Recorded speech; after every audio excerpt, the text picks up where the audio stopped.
India's only daily television platform for small businesses. We bring you the right information to empower you, the SME entrepreneur. Tonight on the show, we're bringing you part one of a special conversation that I did with Vaidyanathan of Capital First, talking about the merger with IDFC Bank and how he's really answering concerns of some shareholders saying that valuations were very high, and his tips and advice for entrepreneurs who may be looking at the mergers and acquisitions route.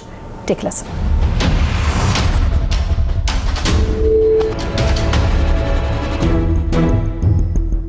In 1991, India initiated the policy of economic liberalization. Indian markets were opened up for foreign investments. Import duty and taxes were reduced, and the country started running towards becoming the world's fastest growing economy. This economic growth brought higher disposable income for the aspiring middle class, propelling growth for the financial and banking sectors in India. While acquiring loans became easier for big organizations, MSMEs continued to face challenges. Capital First, a financial institution, provides debt financing to small entrepreneurs, with Vaidyanathan at the helm. Capital First has been listed on the NSE and the BSE. In the last 5 years, the market cap of the company has grown from rupees 7.81 billion to rupees 76.28 billion. My first question to you, and I remember this was one of the first things we'd asked you when we met you last season for season 6, about the idea really, the seed of the idea that had formed when it came to really setting up a bank. That thought was always there when you were leaving ICICI as well. Just maybe you can walk us through that. First of all, it's a great pleasure to be on Leaders of Tomorrow for a second time this year. With regard to the seed, I was on your channel maybe 2010, as well as on another channel as well. And our original opening thought was that, this is a non-banking finance company. We will build a new business model on it of financing small entrepreneurs and financing small consumers in India. And one day, hope to convert it to a bank. I have to use the word hope because you can never take a banking license in India for granted. But it was let me say, a shot we thought we could take.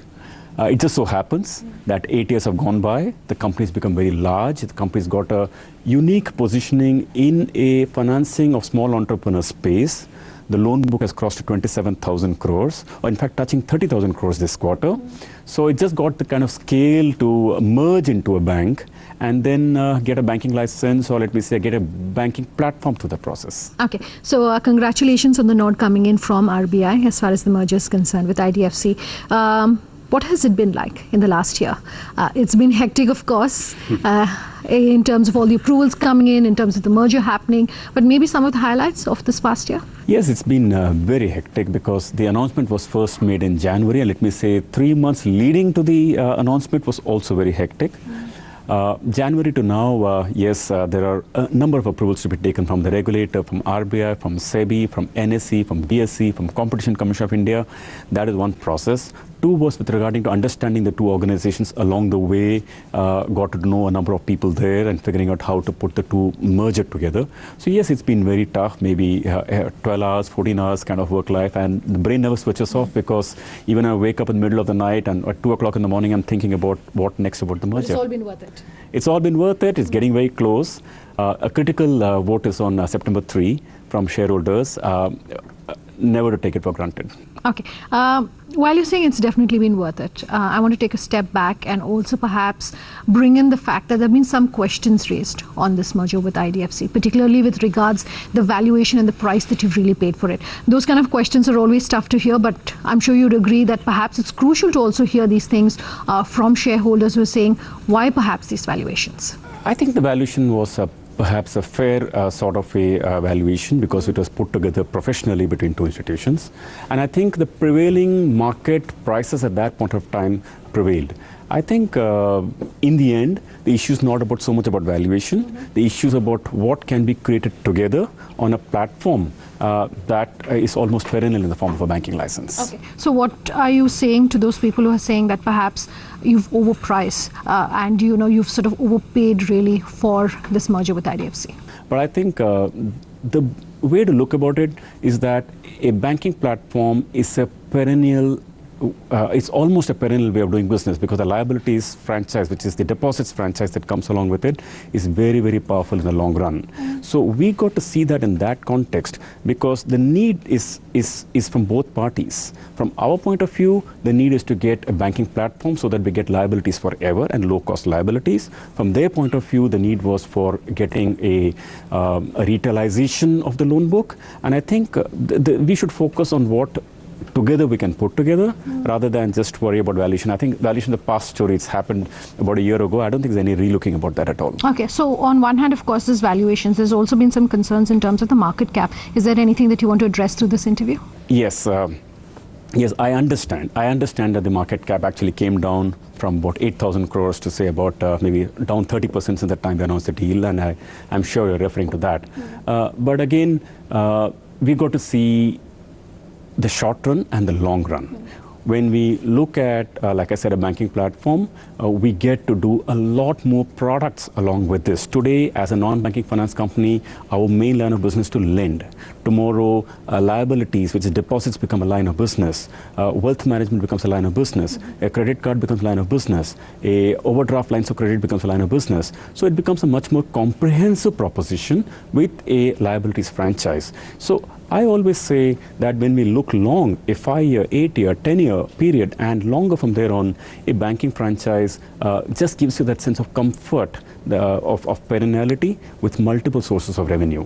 So I think, therefore, to your comment on shareholders, I definitely think that people should see it in the longer run, and I'm very sure in the long run, this will create more value than being a monoline player. Okay.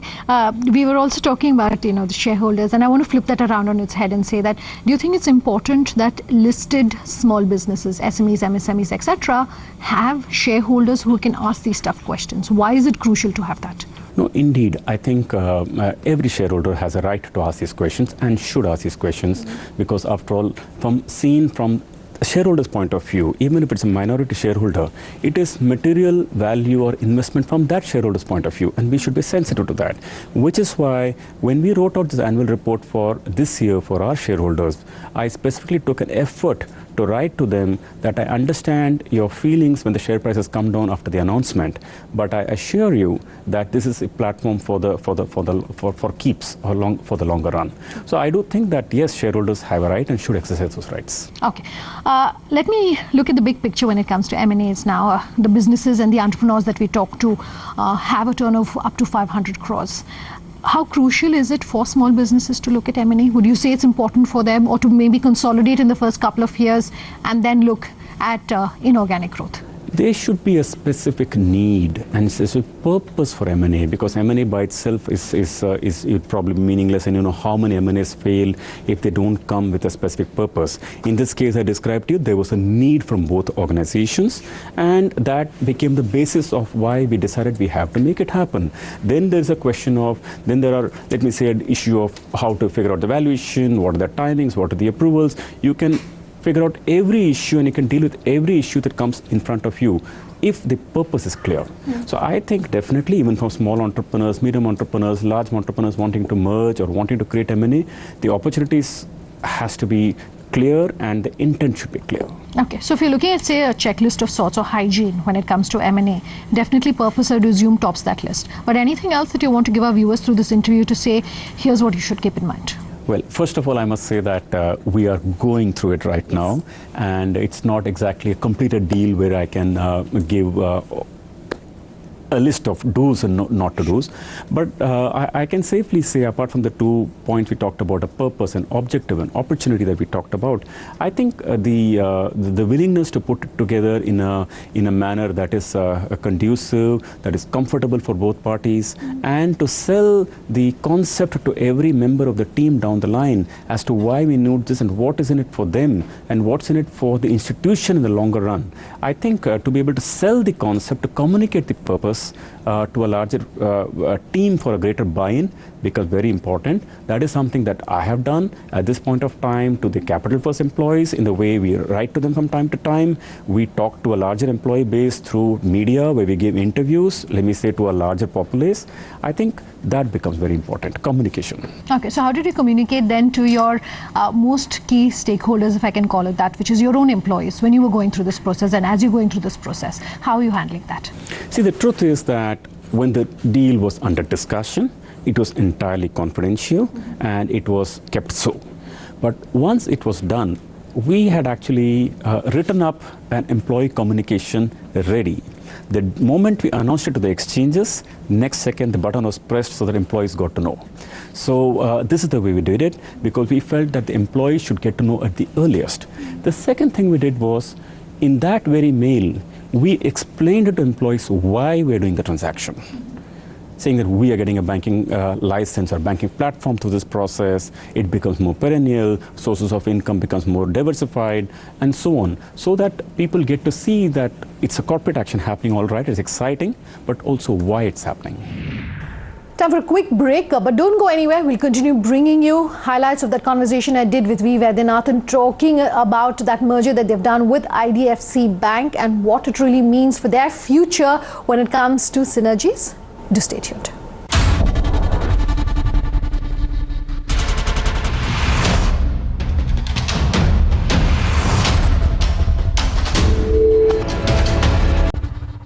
Welcome back with us here on Leaders of Tomorrow, continuing to bring you highlights of part one of an interview that I did with Vaidyanathan, talking about their merger with IDFC Bank and his advice for entrepreneurs watching this interview.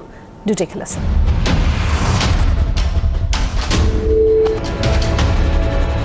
Culture is, I would say perhaps, and correct me if I'm wrong, overlooked when it comes to deals, particularly of the size that we're talking about for you. How important is culture? And what do you mean by culture? And when you're looking at integrating two different companies with two different cultures, what should one keep in mind? See, end of the day, we got to keep the best of two institutions together, or bring the best of cultures together. There are always conflicts and they can always be dealt with. And when we say culture, we mean a way of doing things. Universally, strong, high-performing organizations have a culture of entrepreneurship. They have a culture of can-do attitude. They have a culture of people figuring out how they can solve disputes, and most importantly, view at the market and view at the opportunity, and rather than get internally focused. I mean, I would definitely like to see a very dynamic culture in the new organization, an organization with a very can-do attitude, because challenges will be everywhere. Even when this merger comes through, there will be challenges. And our job as all our employees is to figure out how are we going to deal with the challenges and create something that is just an amazing bank. I believe such an opportunity is possible. And I think it's right in front of us. Very rare people get such opportunities in their lifetimes. And I think all our employees have that opportunity. Okay, we are talking about challenges, but I want to definitely also talk about the high point, really. And what is exciting you the most about this M&A going through? What perhaps is that one thing that you've perhaps been looking forward to when you're saying, yes, it's all coming through? Okay, I'll put it plain from my side. Yes, a banking license. That was objective number one in 2010. We announced it publicly. Now it's 2018. We're getting it. If this merger goes through, and we believe it will go through. From the other side, yes, they thought the opportunity of getting a new leadership in place. They got an opportunity of getting a retail institution that takes years to create. I must point out to you how retail is built, because retail institutions are not built over 2 or 3 years. It's built over 8 or 10 years over, for example, if you build a 30,000 crore portfolio, it has to season over a period of time. You need to build the customer relationships, system needs to stabilize, and the technology needs to be built. So I think that we bring all of these to the table, and of course they bring an amazing platform and other businesses that they bring together. Okay, I remember this is one of the things that I asked you when we met you last year in terms of your own fundraising. You didn't raise too much funds in the first 2 years of your existence. At any point, did you maybe question yourself to say, why am I even doing this in your initial days? The truth is yes. when at some point of time we were neither getting the equity. I was talking maybe not just 2 timing, I was maybe 3 timing and 4 timing private equity players. I would meet somebody for lunch, I'd meet somebody for breakfast, I'd meet somebody for dinner. I would tell neither of them I met the other person.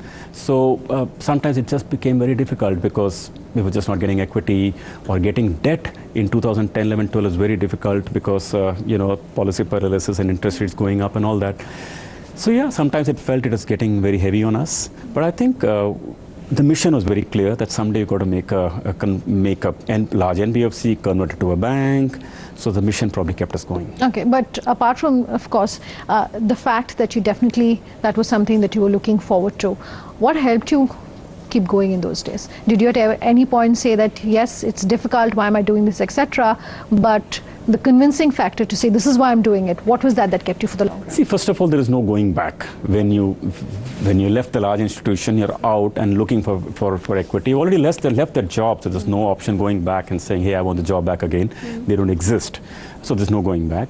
And number 2, I didn't philosophize this so much. Basically, the way I thought was, okay, I'm into it. Now, just keep trying and looking and someone will happen, because what we were going after was a really big opportunity. What was the idea? Finance small entrepreneurs by using technology.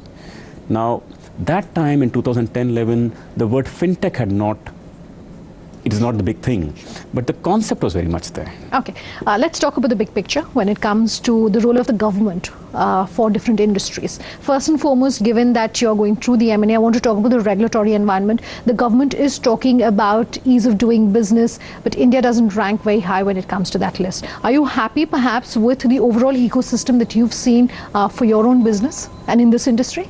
Well, I would say that over the last many years, let me say over the last 5 years or so, there has been tectonic changes in the industry. Let me give you a few examples, and that will drive home the point. Let me say in 2010, there were 150 million credit records on the bureau. Today there are 600 million. Now Aadhaar was in its infancy. Now everybody has an Aadhaar card. The India stack did not exist. Today, India stack exists where anybody can wire money to anybody instantly. So let me say the arrival of artificial intelligence and so on did not exist today. Paytm and the wallets and so on and so forth, they didn't exist. Maybe they existed, but not at the scale they're talking about today. So the whole ecosystem has come together over the last 5 years, and I think it has given digitization a huge push. Now, our industry is not a manual industry. We do not evaluate an entrepreneur by looking at the cash flow specifically, at least for small entrepreneurs. And this digitization has helped us go down the ecosystem. Okay, just before I come to talk about how fintech is changing and how digitization is changing, I also want to talk about maybe some of the things you'd like to see changing when it comes to the regulatory environment here in India. Frankly, as far as these few transactions that we put together are concerned, the regulators have been very cooperative. Sure. For example, Competition Commission of India approval came to us literally within a month of applying. Right? The Reserve Bank of India was very prompt in giving approval for the deal. So I genuinely do not have any complaints so far as this is concerned. Now, I would therefore say that if we are looking ahead in India, I would actually say that if the tax rate structures, and specifically direct tax rate structures, are more favoring small entrepreneurs, I'll be the happiest. Okay. So then digital.